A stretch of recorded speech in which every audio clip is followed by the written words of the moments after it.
Ok, salut à tous. J'espère que vous allez bien. On va reprendre notre cours d'ingénierie de fondation.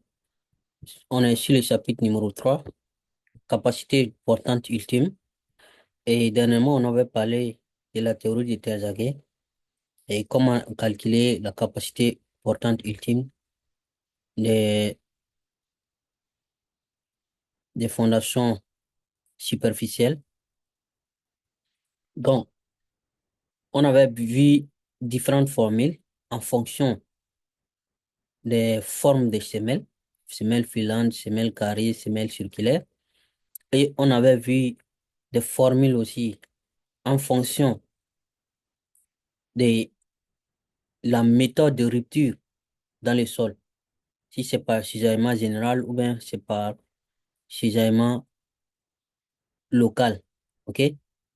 Donc, cette fois-ci, on va aller juste voir ce qu'on appelle facteur de sécurité. OK? Donc, théorie de Terzaghi là, ça c'est ce qu'on a fait précédemment. On a parlé de comment, des formules pour calculer la capacité ultime, la capacité portante ultime des différents types de fondations du sol. OK? Donc, c'est quoi le facteur de sécurité? C'est ça, on va voir avec cette vidéo. Facteur de sécurité. Très simple, hein? Donc, c'est le point numéro 4. Donc, vous rappelez de cette figure-là qu'on a eu à décortiquer précédemment. Donc, cette figure, une fondation qui repose sur un sol et on voit ici ce qu'on avait appelé rupture par cisaillement général. Voilà. Donc, ici, on va parler des facteurs de sécurité. Les formules qu'on a vues précédemment dans la vidéo précédente, c'est pour la capacité portante ultime. Et on a défini capacité portante ultime en tant que la capacité qui va provoquer la rupture du sol. C'est ce qu'on avait dit. Ok? C'est la capacité, c'est-à-dire la force par unité de surface qui va provoquer la rupture dans le sol. Et il y a différents types de ruptures. Ça, c'est la définition qu'on avait donnée à la capacité portante ultime. Mais entre nous, quand vous voulez construire un bâtiment, une structure, est-ce que vous allez charger votre semelle jusqu'à la capacité ultime? Puisque c'est la capacité ultime qui va provoquer la rupture du sol. Et quand on dit rupture du sol, ça veut dire que tout va tomber. Donc, vous n'allez pas charger la semelle jusqu'à arriver à ce niveau-là. Il faut diminuer cette capacité de portante ultime-là. Il faut diviser ça par un facteur réducteur. C'est ce facteur-là, on appelle facteur de sécurité.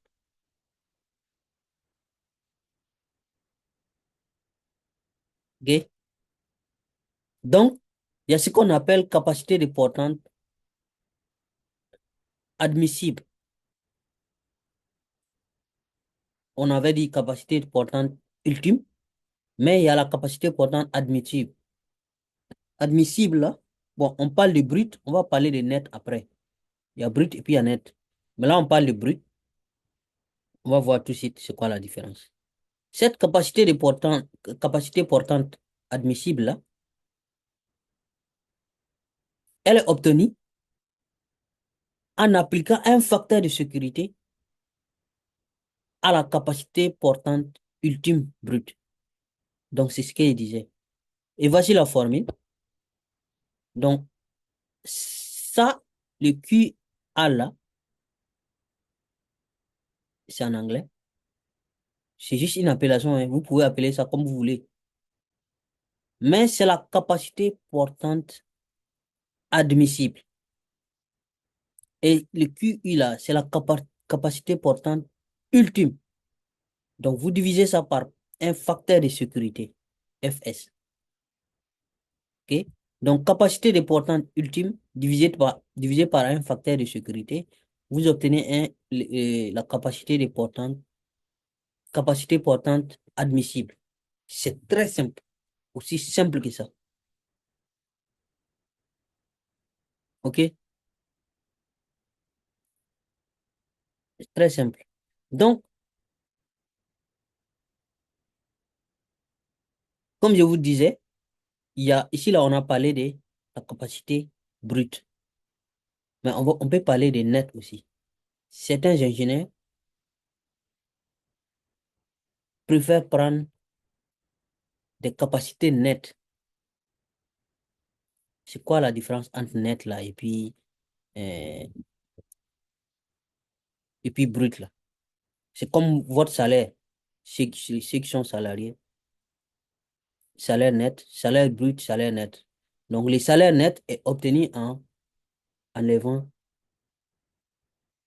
certaines taxes et la pension. Et c'est ça, et les différentes, comment on appelle, assurances et autres. Donc là, les nets, c'est quoi? Celui-là, la capacité ultime nette, et là, c'est la capacité admissible nette. C'est tout simplement prendre la capacité ultime brute là, ce qui est là. Je sais pas brute si c'est une bonne appellation, mais en tout cas, total, et vous enlevez seulement le poids de la fondation et du sol au-dessus de cette fondation. C'est tout. OK?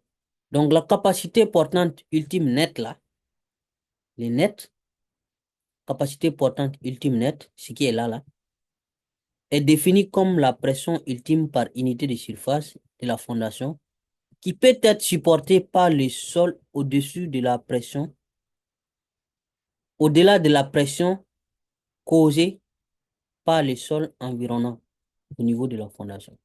Parce que tout simplement, le sol environnant là apporte déjà une pression. OK? Parce que ce que nous cherchons, les formules qu'on a vues précédemment dans la vidéo précédente là, c'est pour nous donner la capacité portante ultime du sol au niveau de la base de la semaine, c'est-à-dire sur cette ligne-là, c'est-à-dire le sol au niveau de cette ligne, ce que le sol peut supporter. Mais le problème est que le sol supporte déjà ça. Donc, si vous calculez et puis vous trouvez que le sol peut supporter 1000, c'est 1000 que ce sol à ce niveau-là, de cette base-là, c'est 1000 kilonewtons que le sol peut supporter.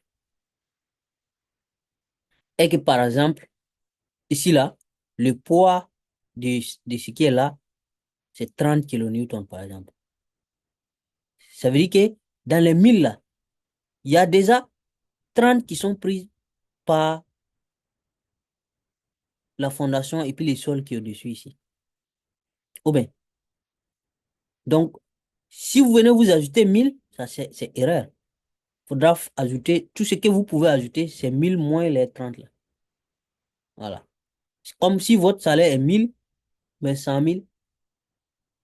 Vous pouvez pas, votre salaire brut est 100 000. Pas oublier qu'il y a déjà des trucs, des taxes et puis pensions qu'on va enlever. Donc, ce qui va rester, ça ne vaut pas les 1000. Donc, votre salaire net ne va pas atteindre les 100 000. À peu près ça. Mais on va voir ça plus clair on va faire un exemple tout de suite. Vous allez voir.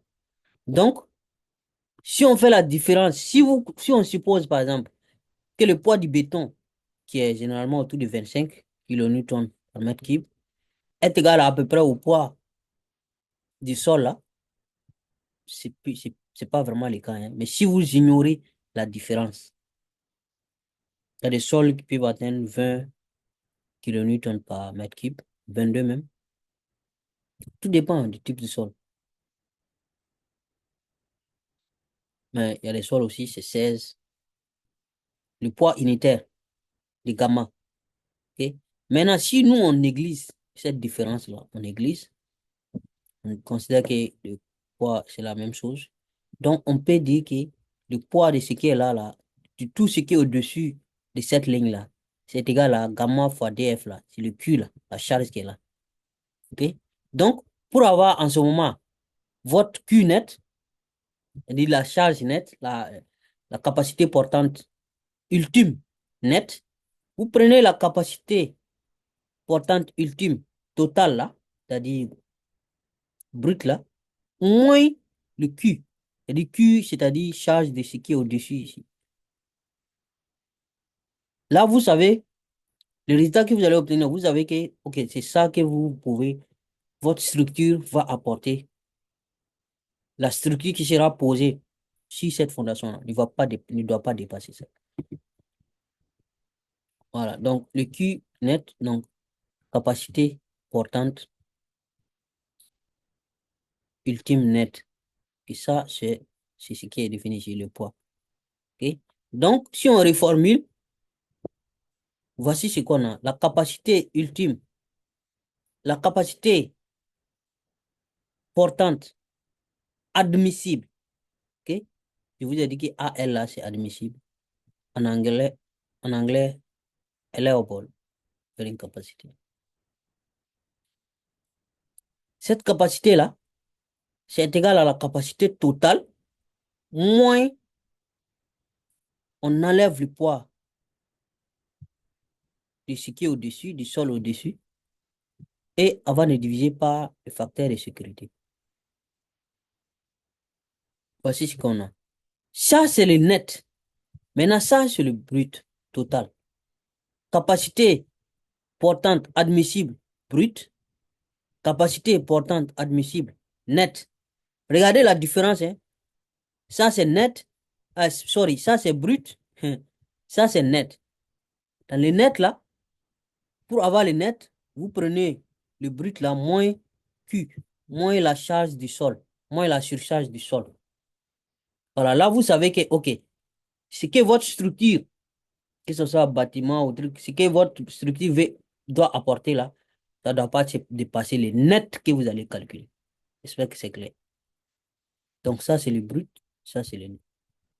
Maintenant, le facteur de sécurité là, dans ce cas ici, défini ici, ne doit pas être moins de 3. Minimum, ça doit être 3. C'est ce qu'on vous dit ici. Maintenant, ceux qui connaissent les recodes, ou ceux qui suivent mes vidéos, mes cours de recodes, le facteur de sécurité dont on parle ici, là, c'est équivalent au facteur partiel que l'Eurocode utilise. Sauf que l'Eurocode applique les facteurs partiels là un peu partout. Applique ça au niveau des charges, applique ça au niveau des propriétés des matériaux, applique ça souvent même au niveau des résistances. OK? Mais si vous prenez les facteurs partiels de l'Eurocode, là, puis vous les additionnez, par exemple, facteur partiel au niveau des charges, vous allez voir que peut-être c'est 1,35 ou 1,5 dépendant si c'est favorable ou non favorable, permanente ou variable. C'est variable ou permanente. Donc, prenons par exemple le cas de charge variable. Ceux qui comprennent les recours, ceux qui connaissent les recours, ils savent de quoi je parle. Variable, là, donc, euh, ça va être 1,5, le facteur partiel. Maintenant, on parle maintenant au niveau du sol, des informations du sol. Vous allez appliquer les gamma, des failles, par exemple, des phi. Ça va être, ça dépend, hein. Ça peut être 1,4, 1,3, par exemple. Prenons par exemple 1,3. Donc, vous voyez, si vous ajoutez 1,5 plus 1,4, ça fait à peu près les 3. Ça va faire 2,9 dans ce cas, mais c'est à peu près les 3. Donc, c'est ça un peu l'équivalent. OK? L'équivalence entre. Ça, c'est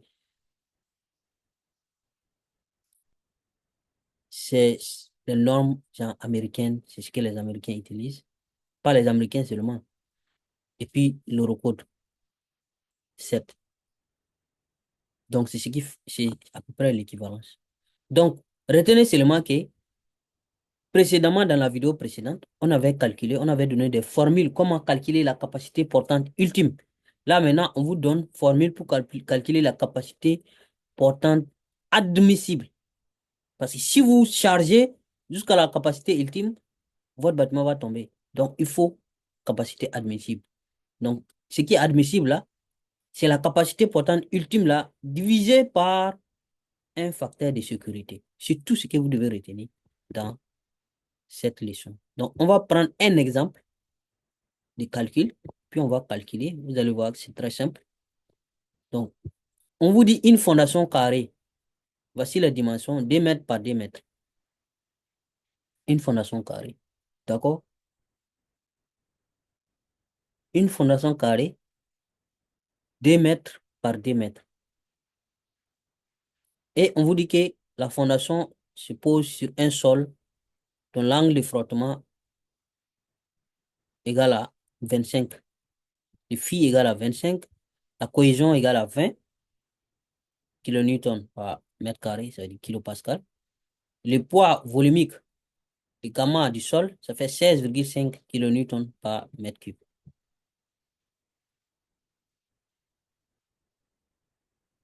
Voici ce qu'on a. Donc, qu'est-ce qu'on nous demande maintenant? Ça, c'est une partie des données.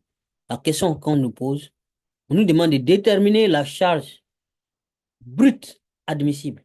Là, ce n'est pas le net, on nous demande, c'est brut, on nous demande. OK? La charge brute admissible, c'est ça qu'on nous demande ici.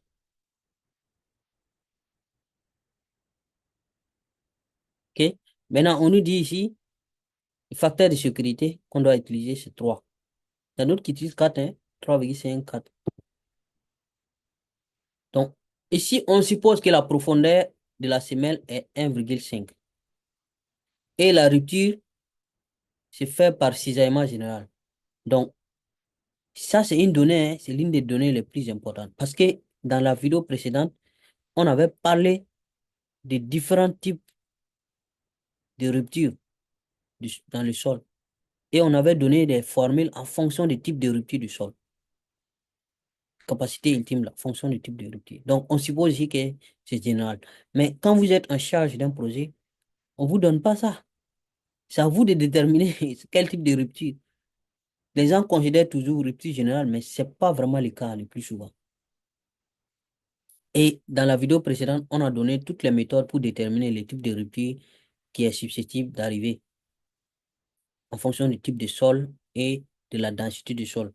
On a déjà tout donné. Donc, ça, je pense que c'est dans la première vidéo de ce chapitre. Voilà, donc il faut aller revoir. Parce que,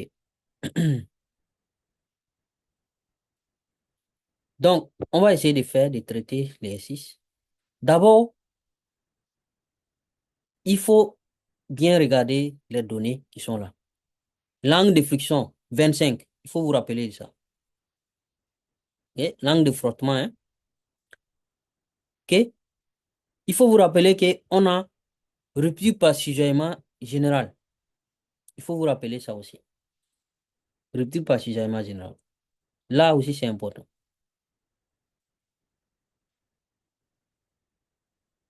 OK? Rupture par cisaillement général. Et puis l'angle qui est là, 25. Donc, allons-y.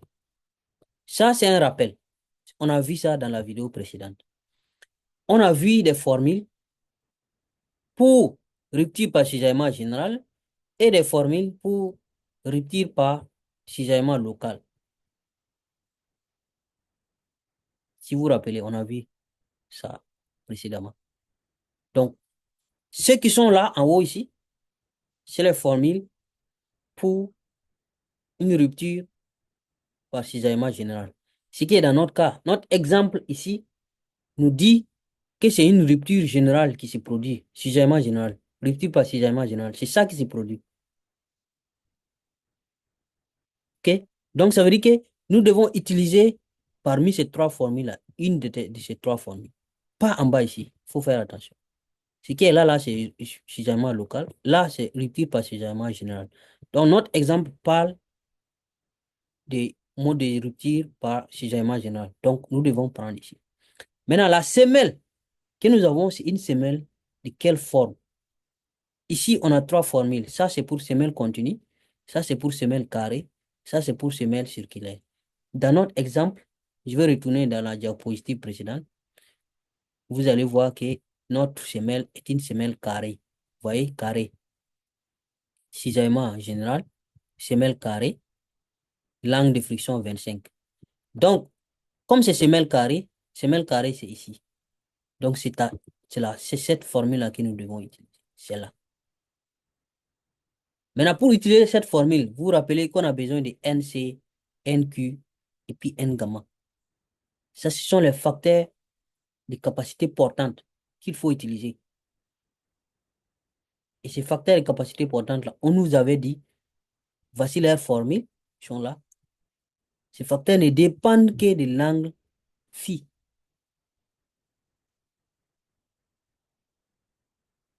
Donc, si vous vous rappelez bien, je repars encore dans la diapositive précédente, ici. Notre angle ici, c'est 25. Donc, on a déjà déterminé la formule, c'est celle-là qu'il faut utiliser.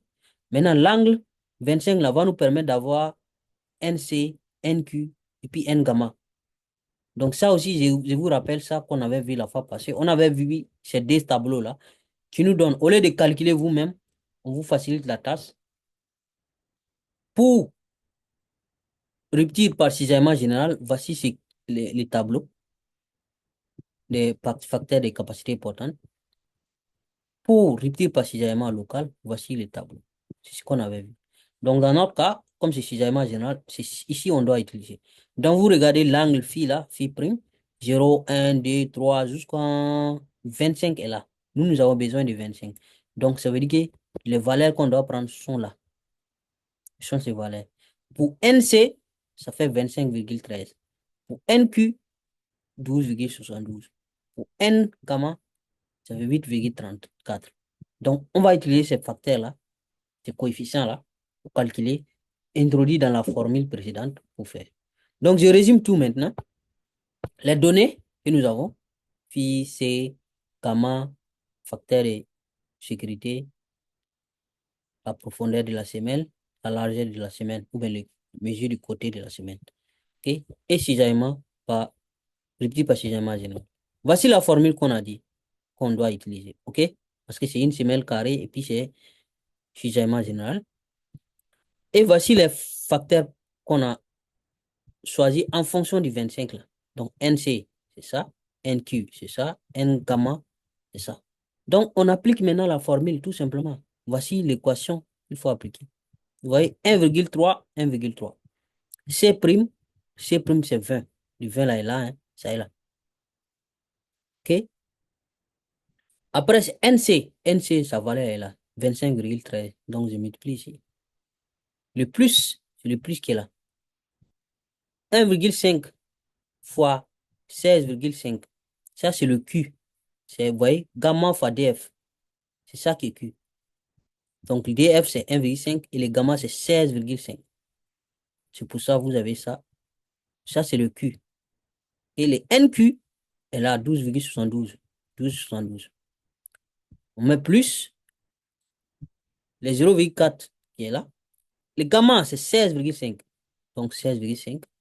Et B, la largeur de la semaine, ou bien le côté de la semaine, ça fait D, D mètres. Et 8,34, ce n'est que les N, n'est rien d'autre que les 8, les N gamma là, qui est là. OK? Donc, si vous faites ça, calculez bien, peut-être vous allez trouver, voici la valeur de la capacité portante ultime. Donc, ça veut dire que si vous chargez cette semelle-là avec cette charge en kilopascal, la semelle va céder. Il y aura une rupture.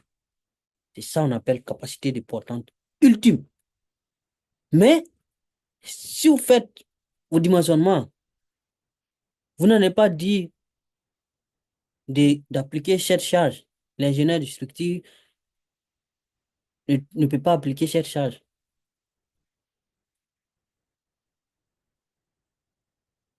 OK? Donc, vous allez voir que le plus souvent, faudra aller faire des itérations, changer les dimensions de B là.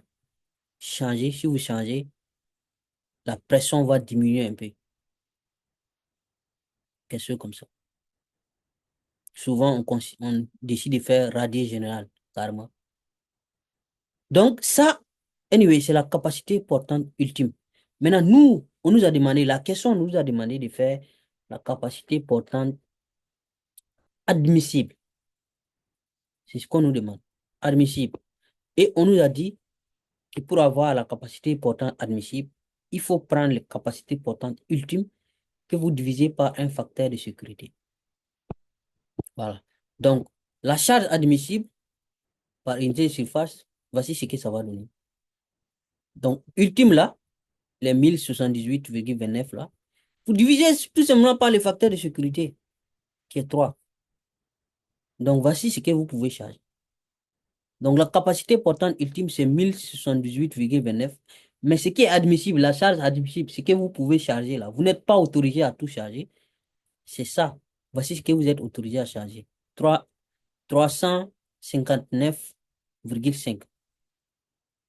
Ça, c'est ce que vous êtes autorisé à charger. OK? Mais ça, c'est la charge totale.